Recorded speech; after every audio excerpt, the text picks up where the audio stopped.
alias muslimin-muslimat yang cuba seboleh mungkin ingin walaupun sekepal tanah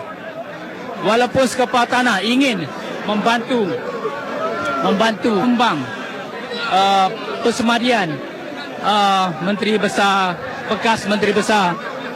Tuan Guru Datuk Ni Abdul Aziz Nikmat ketika ini, yang datang dari naluri sebagai seorang umat Islam, khususnya rakyat Kelantan yang memang begitu dekat dengan Datuk Ni Abdul Aziz, Allahyarham Datuk Ni Abdul Aziz Nikmat. Walaupun beliau tidak lagi menjadi Menteri Besar sejak tahun 2013 atau mulai bulan Mei 2013 yang diambil alih oleh timbalannya Datuk Ahmad Yaakob, tetapi rakyat masih begitu dekat melalui kuliah-kuliahnya dan anaknya yang kita boleh saksikan, anaknya Ni Abdul ketika ini sedang menceruk tanah untuk menjadikan proses perjalanan perkebumian ini dapat dilakukan dengan sempurna yang boleh, dan yang lain-lainnya keluarga-keluarga terdekat juga tidak melepaskan peluang ini, dan dikeliling tanah pusara ini orang ramai boleh mensedekahkan Al-Fatihah, duduk bersela memberi sedekah Al-Fatihah sebagai satu hadiah. Semoga roh almarhum Tuan Guru Datuk Ni Abdul Aziz Nikmat ini bersemadi dengan aman di alam barzakh menghadap ilahi, dan tentunya segala jasa dan sumbangnya khususnya dalam bidang agama, termasuk ketika menjadi Menteri Besar, akan tentunya mendapat ganjaran yang sempurna. Dan dalam bidang politik, dia merupakan seorang tokoh yang disegani, memberikan pandangan dan cetusan idea yang boleh dikongsi oleh semua peringkat, baik pihak lawan maupun parti atau penyokong Allahyarham, yang dikira satu kebolehan yang luar biasa bagi Datuk Ni Abdul Aziz Nikmat dalam satu majlis ialah boleh mengawal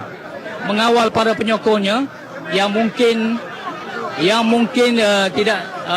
dapat mengawal perasaan, tetapi bila Allahyarham Tuan Guru Datuk memberi kata sepatah kata, iaitu biarlah kita cerdik dalam politik, ramai yang diam, akur dan duduk, dan tidak memberikan sebarang keadaan yang tidak hinga-binga seperti menimbulkan pada suatu list. Inilah kekuatan Datuk Ni Aziz, dan menjadikan para media khususnya, walaupun para media tidak membuat sebarang temu janji dengan Datuk Ni Aziz, tapi beliau boleh ditemu ramah di kediamannya di Pulau Melaka, terutama selepas solat Zuhur Asar. Boleh dikatakan kalau tidak benar-benar uzur yang dapat saya kongsi sepanjang hayat bersama dengannya ketika membuat liputan bersama dengan Tuan Guru Datuk Ni Aziz, beliau tidak akan menolak itu dan akan memberikan jawapan yang memuaskan hati media, kecuali beliau betul serang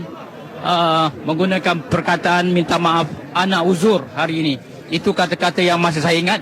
ketika datang untuk melakukan temu ramah mengenai sesuatu isu agama, politik, sosial, ekonomi dan sebagainya. Beliau akan jika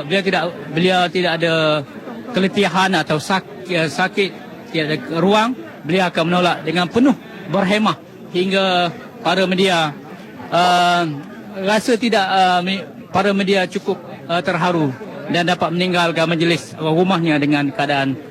senang dan lenang. Dan proses perkebumian sudah pun kalau dia kesnya hampir 80% ketika ini, 80% hampir 80% hampir selesai, tapi Jawatan kuasa pengebumian masih lagi memberi ruang kepada mereka yang ingin menghulurkan bantuan untuk menyumbang sebagai peluang terakhir, dan doa untuk arwah ketika ini termasuk oleh anaknya Nik Abduh. Doa Al-Fatihah, doa dan tahlil untuk kepada almarhum Tuan Guru Datuk Nik Aziz Limat. Dan di keliling di sekitar ini ramai yang masih tidak berganjak. Mereka ingin mensedekahkan Al-Fatihah, sedekah sebanyak mungkin yang dapat dia hadiahkan kepada almarhum Tuan Guru Datuk Nik Abdul Aziz Nikmat yang berusia 84 tahun ketika meninggal dunia di rumahnya berusia 8 tahun malam tadi, setelah dirawat beberapa hari di Hospital Universiti Sains Malaysia di Kubang ketika ini. Dan beberapa ahli esko juga turut dilihat untuk juga untuk menyumbang sumbangan terakhir, memberi khidmat tenaga, dilihat untuk juga untuk menyumbang sumbangan terakhir, memberi khidmat tenaga sukarela kepada almarhum